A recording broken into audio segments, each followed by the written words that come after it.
Magandang gabi sa inyong lahat at magandang gabi po Lodet. Ako po pala si Janice Montepulca na galing sa Ten Amoroto.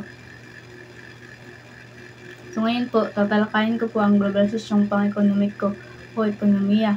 So ano nga ba ito? Ito po ay tumutukoy sa pagbabago ng kalakalan ng mga produkto at serbisyo sa pagitan ng mga bansa na nadala ng pag-usbong ng mga multinational at transnational na mga kumpanya. Unang-una, magbibigay ako ng halimbawa. Una, yung international na kalakalan o international na trade. Ito yung pagbili at pagbenta ng mga produkto at serbisyo sa pagitan ng mga bansa. Halimbawa, yung paggawa ng iPhone sa China at yung teknolohiya at disenyo nanggaling sa Estados Unidos. Pagkatapos ginabenta sa buong mundo. Pangalawa is yung multinational na korporasyon. Yan yung kumpanyang may operasyon na pasilidad sa iba't ibang bansa. Kundi hindi lamang sa pinagmulan nila. Halimbawa nito is yung Nike. Ang kumpanya nila ay mula sa Amerika. Ngunit ang kanilang mga sapatos ay ginagawa sa mga pabrika ng Vietnam, Indonesia, at sa mga ibang bansa. So ngayon, dadako tayo sa negatibong epekto sa ekonomiya ng bansa. Unang-una is yung pagkawala ng trabaho or job displacement. Kapag ang kumpanya ay lumilipat ng operasyon sa mga bansang mababa ang sahod, tinatawag natin itong outsourcing. So, yan yung nagiging sanhi ng pagkawala ng trabaho sa bansang pinagmulan ng mga kumpanya. Pangalawa ay yung hindi pagkabatay-pantay o inequality. Kadalasan kasi, ang benepisyo ng globalisasyon ay napupunta lamang sa ilang sektor o mga individual. Halimbawa, may mga mataas na kasanayan o yung may-ari ng kapital. So maaari itong magdulot ng mga malaking agwat sa mga mahihirap at mga mayaman sa bansa. Yan, sa positibong epekto naman tayo. Ang globalisasyong ekonomiko ay may malaking ambag sa pag-unlad ng bansa. Unang-una dahil sa paglago ng ekonomiya at trabaho.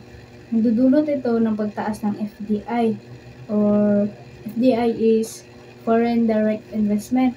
Nagdadala ito ng kapital at lumilikha ng maraming trabaho. Halimbawa nito is yung pabrika. Pinapalakas nito ang export at nagbibigay ng malawak na merkado sa mga lokal na produkto at pinapataas nito ang kita ng bansa or GDP. Pangalawa, isang pag-angkat ng kasanayan sa teknolohiya. Kasi naihatid nito sa bansa ang mga makabagong teknolohiya or mga best practices sa ibang bansa. So, ngayon, aalamin natin kung ano ang multinational at transnational. So, ang multinational at transnational ay magkaparehong malaking kumpanya na nag-oopera sa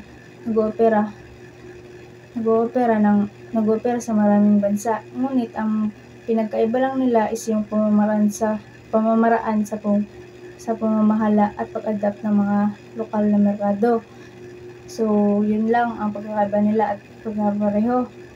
At ngayon, ang multinational corporation or MNC is yung kadalasang sentralisado o nakatuon sa pangunahing tanggapan kung saang bansang pinagmulan sila.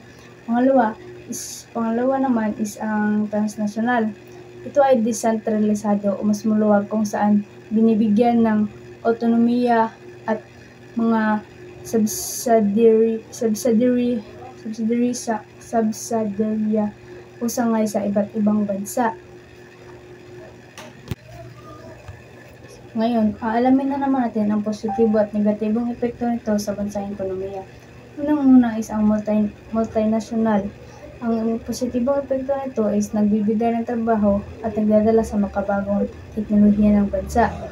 Ang negatibo naman is baka pagsamantalahan ng mga murang paggawa at nakaapekto ito sa lokal na negosyo. Sa transnasyonal naman, ang positibong epekto naman ito ay nagpapalago ng ekonomiya at ang dadala ng teknolohiya. Positibo naman, maaaring pagsamantalahan ang manggagawa at mapahina ang lokal na negosyo. So, yun lamang po at maraming salamat. So, ngayon, sa positibong epekto naman tayo. Ang globalisasyong ekonomiko ay may malaking ambag sa pag-unlad ng bansa. Unang-una dahil sa paglago ng ekonomiya at trabaho. Nagdudulot ito ng pagtaas ng FDI or FDI is Foreign Direct Investment. Nagdadala ito ng kapital at lumilikha ng maraming trabaho. Halimbawa nito is yung pabrika. Pinapalakas nito ang export at nagbibigay ng malawak na merkado sa mga lokal na produkto at pinapataas nito ang kita ng bansa or GDP. Pangalawa, isang pag-angkat ng kasanayan sa teknolohiya. Kasi naihatid nito sa bansa ang mga makabagong teknolohiya or mga best practices sa ibang bansa.